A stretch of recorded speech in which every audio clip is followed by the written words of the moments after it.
₹700 में जगह तो प्रीमियम मिला हुआ है।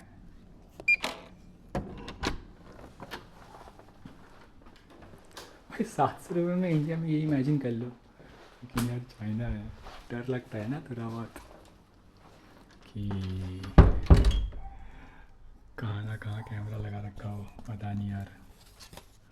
फ़िलहाल तो अपन रूम को एंजॉय करते हैं। जय बब्बा बड़फन्नी। आप भाई ये दुकान पहचान लो, इस दुकान पे कभी मत आना। एक हरामी बंदी बैठी हुई थी, मेरे को बोलती 6 महीने का 400 का कार्ड ले लो। 400 कितने होते हैं मालूम है? 4,000 रुपये। 4,000 रुपये का सिर्फ सिम ले लूँ, बाकी मैं साला 3 महीना मतलब 5 महीना यहाँ पे एक हाथ में लौड़ा, दूसरे हाथ में इन लोग का चाइना मोबाइल लेके घूमूँ। अगला 14 बना रही थी। इसको सीधा बात है, या तो आता नहीं है कि किसी फिरंगियों का कैसे कार्ड असाइन करना, या फिर ऑब्वियसली ओवर सेल कर रही थी। मेरे पहले वाले बंदे का हम तो छुप छुप के देखे, वो सिर्फ 11.28 युआन दिया अपने टोटल सिम का। 11 या फिर 111 हो सकता है। एनीवे मैं दूर से देख रहा था। तो ये सीन है। अब आज का दिन तो लगता है बिना सिम का ही काटना पड़ेगा। तो कोई नहीं, इंडियन है भाई, किसी एक जन से थोड़ी पेंदू बन जाएंगे। चलते हैं दूसरा दुकान। यहाँ पे तो हज़ारों दुकान है चाइना मोबाइल के, लेकिन साला दूसरी दुकान काफ़ी दूर है, यहाँ से 2-3 किलोमीटर दूर है। चलो कोई नहीं यार, सिम के लिए टहल लेके निकल लेते हैं। वैसे जो होटल में रह रहा हूँ साला 700 रुपये दिन है पर डे। इतना तो देना असंभव है। मैं एक्सटेंड किसी भी हालत में नहीं करना चाहता हूँ। फ़िलहाल चलते हैं दूसरे वाले सिम के दुकान में। बोल बम। और राधे राधे भाई लोग। यार भाई अपन तो सोचे थे चाइना में सिर्फ ट्रांजिट मारेंगे, लेकिन ट्रांजिट में भी ये आपको मतलब ये ट्रांजिट भी हमको ऐसे शहर में आके फेंक देता है जहाँ पे डेवलपमेंट देखो। मतलब ये नॉर्मल गलियाँ हैं जहाँ पे लपंटर लौंडे भटकते हैं, वहाँ पे भी इतने भंटे भंटे बिल्डिंग। अब देखिए भाई, मीडिया में तो यही दिखाया है कि ये बिल्डिंग बड़े बना देते हैं लेकिन क्वालिटी की नहीं होती है। वो अपन जज करना नहीं चाहते हैं। वो भाई इंटरनल मामला है, सच हो भी सकता है, 50% सच हो सकता है 25 हो, या फिर हो सकता है 100% गलत हो, मेरे को नहीं पता। सीधी बात। फ़िलहाल अपना प्लान था कि एक सिम ले लें। पहले दुकान में गए, वो तो लपंडर थी। इसके मैं इसी वीडियो के शुरू में डाल दूँगा। उसने मतलब मैं जहाँ पे बैठा हुआ था उसके काउंटर के सामने ही पट्टा रखा हुआ था। मैंने उसको ट्रांसलेट करके देखा, उसमें लिखा हुआ है कि 30 दिन का, 1 महीने का, 2 महीने का, ऐसे अलग अलग प्लान थे। वो बंदी हमको सीधा चढ़ा के बोल दी कि 6 महीने का एक साथ प्लान लेना पड़ेगा 400। क्योंकि मैंने उसको ट्रांसलेशन में पहला सेंटेंस ये लिख के भेजा था, दिखाया था कि give me the cheapest SIM. चढ़ गई, बोल रही इससे पैसे लूट के रहेंगे। मतलब जैसे होता है खुन्नसगिरी। बच्ची थी, मतलब टीन थी। टीन बोलते TEEN, मतलब देख के तो यही लग रहा था। तो वही कंट्रागिरी कर रही। हम उसको ओके थैंक यू बोल के निकल गए। हम क्या बोले, उसने ही बोला कि यहाँ पे नहीं होगा, 6 महीना मिनिमम। हम आ गए। फिर मैंने चेक किया कि नियरेस्ट सेकंड चाइना मोबाइल यहाँ पे थी एक, क्या बोले थी, एक बंदी थी, बहुत ही जॉली थी।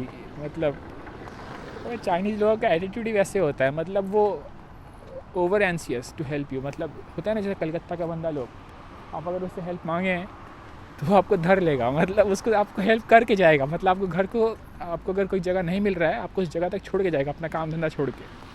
सेम ऐसे एटीट्यूड चाइनीज़ लोगों का होता है। वाली बंदी भी ऐसी थी। हम तो उसको जाते वक्त बोले भी, you have a lovely attitude, I hope you have a good day. बोली ओके। चलो कोई नहीं, ऐसे इंस्टेंसेस होते रहते हैं। मैंने आपको लाओस में भी बताया था। लाओस में भी मेरा जितना भी एनकाउंटर था, लाओस लोगों से अच्छा चाइनीज़ लोगों के साथ था। मतलब अच्छा मतलब एनकाउंटर। लाओस लोग मतलब दे साई अवे फ्रॉम कन्वर्सेशन, मतलब कन्वर्सेशन करने से बचते हैं। लेकिन चाइनीज़ लोग बढ़ के, एक तो अंकल हमारा दिल जीत लिया। हम 2 दिन क्या 1.5 दिन से खाए नहीं थे। तो वहाँ पे गए, वो हमसे पहले 1000 सवाल पूछा, हम मुस्लिम हैं कि नहीं, ये खाते हैं कि नहीं, वो खाते हैं कि नहीं। फिर एक बाल्टी हमारे सामने कटोरा टाइप का वो नूडल्स और ब्रॉथ ला के रख दिया वेज में। तो नूडल्स भी टेस्टी थे, मतलब अपने जैसे फीके नहीं, जैसे कि मैंने पहले ही इस वीडियो मतलब पहले ही उसी वीडियो पे बताया था, जो लाओस वाला वीडियो था, आप चाहे तो देख सकते हैं। मतलब वहाँ का एनकाउंटर था। फिलहाल यार यहीं का डेवलपमेंट ये सब वीडियोस मतलब मैं नॉर्मली चाइना के कोरोना टाइम पे देखा था, जब ये सब गलियाँ सुनसान पड़ी हुई होती थी, लेकिन डेवलपमेंट आज पर भयानक। अब देख रहा हूँ विथ जनता, सही है। बाजू में एक बंदी आ रही है, बंदा पता नहीं भाई, अपने सिक्स सेंस से पता लगाए हैं हम अभी। और फिलहाल होटल पहुँचते हैं। हॉस्टल रह के हॉस्टल मुँह से हॉस्टल ही निकल रहा है, लेकिन इस बार 700 रुपये में होटल मिला है, वो भाई प्रीमियम से कम नहीं है। मतलब मैं सिर्फ कंपेयर कर रहा हूँ, ये हम लोग थाईलैंड बोलते हैं थर्ड वर्ल्ड और चाइना क्लोज टू यूएस, लेकिन चाइना में होटल 700 के इतने बढ़िया प्रीमियम आ रहे हैं, और थाईलैंड में 600 रुपये दे के मैं एक हॉस्टल में रहता था। उसका बिस्तर का चादर भी वो सप्ताह में एक दिन बदलती थी। यहाँ पे तो बोर्ड ही लगा हुआ है कि अगर रूम सर्विस चाहिए तो बाहर एक पट्टा लगा देना, वहाँ पे रूम सर्विस देखे जाएगी।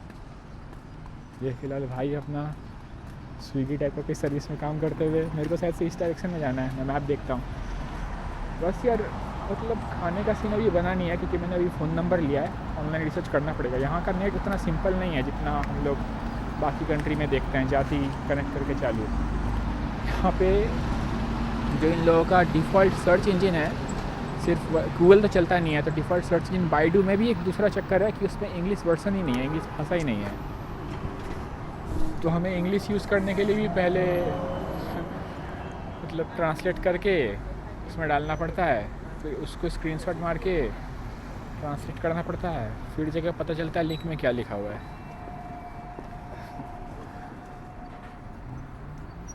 उसके बाद अपना काम बनता है, तो दिक्कत नहीं है, काम तो चल जाएगा। लेकिन अभी तो मैं फ़िलहाल वाईफाई से काम चला रहा था, अभी खुद का नेट आ गया है, तो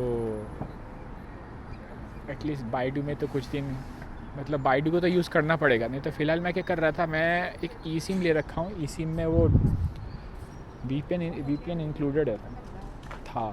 वो यानी वे संघाई की कंपनी बेच रही थी, लिखा हुआ था कि बाईपास चाइनास फायरवॉल। तो उसमें जब मैं कनेक्ट हो रहा हूँ, मैं बिना वीपीएन के बाहर के इंटरनेट का एक्सेस कर पा रहा हूँ, लेकिन वो बहुत ही महंगा है, बहुत ही महंगा, लगभग 128 रुपये का पर डे। और उससे भी कम अगर मैं 5 GB पर डे लूँ, 5 GB नहीं 2 GB पर डे, तो 40 रुपये पड़ रहा है। उसमें भी मेरा लगभग 10-1200 रुपये महीना हो जाएगा। तो एनीवे काम तो बन गया। फ़िलहाल ये सीन सब बेंच मेरी तरफ ताक रहे हैं, तो हम निकलते हैं अभी होटल की तरफ। वहीं पहुंच के आपको दिखाते हैं, और रास्ते में कुछ ढंग का खाना मिला या फिर कंटेंट मिला तो आपको दिखा देंगे। बोल बम। नॉट ए क्लू भाई, क्या था? मैंने बोला अंडार नॉन वेज, तो आंटी ने ये दे दिया, मतलब नॉन वेज बोल के नो मीट है। सही है दिखने में, दबा के देखते हैं। बोल बम। भाई ये पीछे वाली फ़ौज देखना, सामने भी है। ये ट्रेंच कोट लेके ऐसे डोलता है, यमराज पेलिविस जैसा, मस्त लगता है। थोड़ा ऑड लगा हमको, लेकिन ये लोग तो अच्छे ही लगते हैं दिखने में। अबे साले, पीछे में से 6 युआन का नूडल्स खा के आया है, यहाँ पे फ्राइड राइस बेच रहा है भाई अपना, बताओ। हाँ यार, तो नेक्स्ट ट्रेन जो है वो यहाँ से जो मिल रहा है वो है यहाँ से मतलब आज है 5, तो 8 तारीख को मिल रहा है। और अगर उस ट्रेन को ना लेके मैं फास्ट ट्रेन जो है वो लिया, तो उसमें मेरे को लगभग 100-150 RMB एक्स्ट्रा देना पड़ेगा। लेकिन वो मैं मतलब अपने पास टाइम की कमी तो नहीं है, तो मैं सोच रहा हूँ कि मैं फ़ास्ट ट्रेन तो ऑलरेडी मैं एक्सपीरियंस कर लिया वहाँ से यहाँ आते वक्त, मतलब डोंगजिंग से नानिंग आते वक्त। तो अभी जो नेक्स्ट है वो मैं सोच रहा हूँ कि फास्ट ट्रेन ना लेके जो स्लो ट्रेन है वो वाला लूँ, 15 घंटे वाला, मतलब सीट बैठ के आराम से। उनमें यहाँ पे जनरल क्लास वाले भी लगता है सिचुएशन है कि आप स्टैंडिंग टिकट भी ख़रीद सकते हैं, मतलब जाके सिर्फ आपको खड़े रहना पड़ेगा, कहीं बैठने का सीट नहीं है। वो सबसे जो लोएस्ट टियर रहता है उसके भाड़े के बराबर ही रहता है। तो मैं सोच रहा हूँ जब पैसे पूरे दे रहे हैं तो बैठ के ही जाना बेहतर है। तो जो मैंने आपको हिसाब समझाया कि अगर मैंने स्लो ट्रेन ना लेके फ़ास्ट ट्रेन लेके मैं कल ही चला गया तो जा सकता हूँ, लेकिन मेरे को 100-150 एक्स्ट्रा देना पड़ेंगे आरएमबी में। तो 100-150 अपने यहाँ के कितने होते हैं, इंटू 10 कर लो, क्योंकि 11 होते हैं, 11 रुपये में एक आरएनबी। तो उस हिसाब से मैं सोच रहा हूँ ये फ़ास्ट ट्रेन ना लेके मैं 2 दिन यहीं होटल कहीं भटक लूँ इस शहर को। उसके बाद 8 तारीख का कंफर्म बुक करके सीट वाला स्लो ट्रेन लेके मैं जाऊँ शेंजन। वो वर्ल्ड का सबसे जो लार्जेस्ट इलेक्ट्रॉनिक्स मार्केट है वो देखना है यार। टेक के बंदे हैं, इलेक्ट्रॉनिक्स तो देखना ही पड़ता है। मेरे को वो देखना था। और सब कोई बोलेंगे कि चाइना या ग्रेट वॉल ऑफ चाइना नहीं देखा, तो वो भी देखने जाने का प्लान है। उसके लिए एक बंदा है जो यहीं भटक रहा है। वो लेकिन मेरे हिसाब मतलब मेरा जो प्लान था उस हिसाब से थोड़ा डिफरेंट रूट हो जाएगा। मेरे को उस मतलब कम्प्लीटली ईस्ट की तरफ जाना पड़ेगा, लेकिन मैं जाना चाहता हूँ सीधा नॉर्थ की तरफ, मंगोलिया की तरफ। जैसे चेंगडू हो गया, मैं उस तरफ जाना चाहता था। वहाँ पे हॉस्टल भी सस्ते हैं और वो काफ़ी मतलब सब अर्बन है, उतना अर्बनाइज्ड नहीं है। चेंगडू तो सिटी अर्बनाइज्ड है, लेकिन उस वो रीजन का बात कर रहा हूँ, उस रीजन में उतने बड़े बड़े सिटीज़ नहीं है, सिर्फ एक दो ही हैं। जैसे बेजिंग, संघाई सब इसी नॉर्थ ईस्ट साइड में है, उस साइड में उतने बड़े बड़े नहीं हैं। तो मैं सोच रहा था वहाँ चले जाऊँ, लेकिन ग्रेट वॉल ऑफ चाइना देखने के लिए मुझे दोबारा ईस्ट में जाना पड़ेगा। वो अगर वो जो बंदा है वो जो घूम रहा है, अगर उसने हाँ बोला तो उसके साथ चलेंगे, तब हर चीज़ में शेयरिंग हो जाएगा ना। जैसे मैंने आपको बताया या फिलहाल ये जो घर भाड़ा मैं लिया हूँ 700 देना पड़ रहा है भाई, और इसमें 2% अलाउड है। तो अगर कोई बंदा होता तो 350 का इंस्टॉलमेंट हो जाता, लेकिन नहीं है तो पूरा ही देना पड़ रहा है मुझे। तो वो सिचुएशन बैठ गया।